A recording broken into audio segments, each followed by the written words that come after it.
divided Tilpawai into 4 parts. అంటే Roman number 1 was Parsum number 1 to number 5. అంటే Andal has missed all the rules and regulations.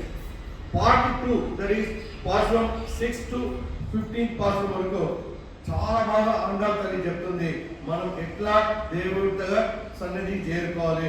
ఆమె ఇంటికి ఒక్కొక్క గోపికని లేపుకుని వెళ్తుందండి. ఇది ఇంపార్టెంట్ ఏమంటే ఆమె గోపికని ఎట్లా లేపుతుంది అని మనం తెలుసుకోవాలి. ఆండాల్ తల్లి ప్లస్ లోపల ఉన్న గోపిక సంభాషణ చాలా బాగుంటుందండి. ఎంత బాగుంటుందంటే దాని లోపల మనం వెళ్తే అర్థం మనకి అర్థమే అవ్వదండి. అంత బాగా అర్థం ఉంటుందండి. గోపిక కూడా మంచి ప్రశ్న అడుగుతుంది, ఆండాల్ తల్లి కూడా చాలా చక్కగా జవాబు ఇస్తుంది. అట్లాంటి గోపికని ఇవాళ ఒక గోపికని లేపుతుంది.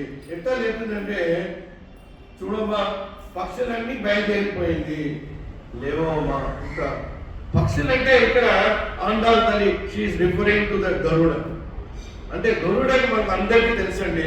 It is what you call Gajendra మోక్షంలో Garuda will be very ready for lord Vishnu to in order to help to that Gajendra. అంటే ఈ పాసురం ఇస్ గజేంద్ర మోక్షం. ఇంకోటి అండి, మన కాలంలో మన దానికి ఏ పక్షినైనా మనం చూస్తే మనం నమస్కరిస్తాం కింద నుంచి ఆకాశానికి. చాలా మంచి ఉదాహరణ చెప్తానండి. ఆ జమానాలో అంటే మన జమానాలో కాకాకి అంటే వాట్ యు కాల్ తెలుగులో కాకి చెప్తామన్నా, కాకి దానికి మనం ఇంట్లో వంట చేసిన తర్వాత ఫస్ట్ గరిటి మనం అన్నం ఇంటికి దావా పైన వెళ్ళి ముందు దేవుడికి నివేదన చేసిన తర్వాత ఆఫ్టర్ సర్వింగ్ నివేదన దేవుడి తర్వాత మనం ఆ గరిటి మనం తీసుకెళ్లి పైన మనం కాకాకి మనం సమర్పిస్తాం. అంటే మనం ఇప్పుడంతా కాకా అంతా వెళ్ళిపోయింది. ఎక్కడ వెళ్ళిపోయింది అని అమెరికాకి వెళ్ళిపోయింది. దానికి అర్థం ఏమంటే I'm very fortunate, I saw కాకా చాలా బాగుంది అక్కడ అమెరికాలో. ఆ శబ్దమే ఒక రకంగా ఉండండి. దానికి ఏమో అర్థం ఉంటాయంటే భక్తి ఇక్కడి నుంచి ఐ థింక్ బహుశా అమెరికాకి వెళ్ళిపోయిందో ఏమో, అది ఒకటండి. సో పక్షులకి ఇంపార్టెంట్. ఆండాల్ తల్లి చెప్తుంది లేవమ్మా లేవా. అప్పుడు అక్కడ గోపిక చెప్పింది ఇంకా రాత్రియే ఉందండి, ఇంకా రాత్రి అండి, ఇంకా పొద్దుగల తెల్లారుజామునే ఆమె చెప్తుంది. ఎందుకంటే ఒకసారి నందగోపాలన్ ఏకాదశి అంటే ఆండాల్ తల్లి she always refers to Ekadashi always. ఎక్కడ అవకాశం వస్తే ఒకసారి ఏమవుతుండే, నందగోపాలన్ ఏకాదశి వచ్చింది కదా అనుకుని అర్ధరాత్రికి వెళ్ళి యమునా తీరంలో స్నానంకి వెళ్ళిపోతాం. అంటే అక్కడ స్నానం చేసిన తర్వాత అక్కడ ఏదో ఒక లోపల వెళ్ళిపోతాం. అంధకారం ఉంది కదా, అప్పుడు కృష్ణదేవుడు వచ్చి కాపాడతాడు. అది ఈ పాసంలో.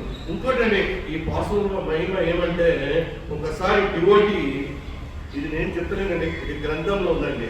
ఒకసారి డివోటీ ఆలయంకి వెళ్తే చూసి పడిపోతాడు. అప్పుడు రామానుజుడు అడుగుతాడు ఏమైంది. అప్పుడు చెప్తారు నాకు అనుకోకుండానే నేను దేవుణ్ణి ప్రార్థించాను, అందుకోసమే నేను కింద స్పృహది పడిపోయినా. అప్పుడు రామానుజుడు చెప్తాను అక్కడ లేపండి. ఎట్లా చెప్తామని విష్ణు సహస్రనామం చెప్పి లేపండి. అంటే ఈ personal give importance to the Vishnu Sahasranamam అండి. ఇంకొక లాస్ట్ పాయింట్ అండి, ఆండాల్ తల్లి చాలా బాగా చెప్తుందండి. పొద్దుగా మనం ఎట్లా లేవాలి చాలా బాగా చెప్తుందండి.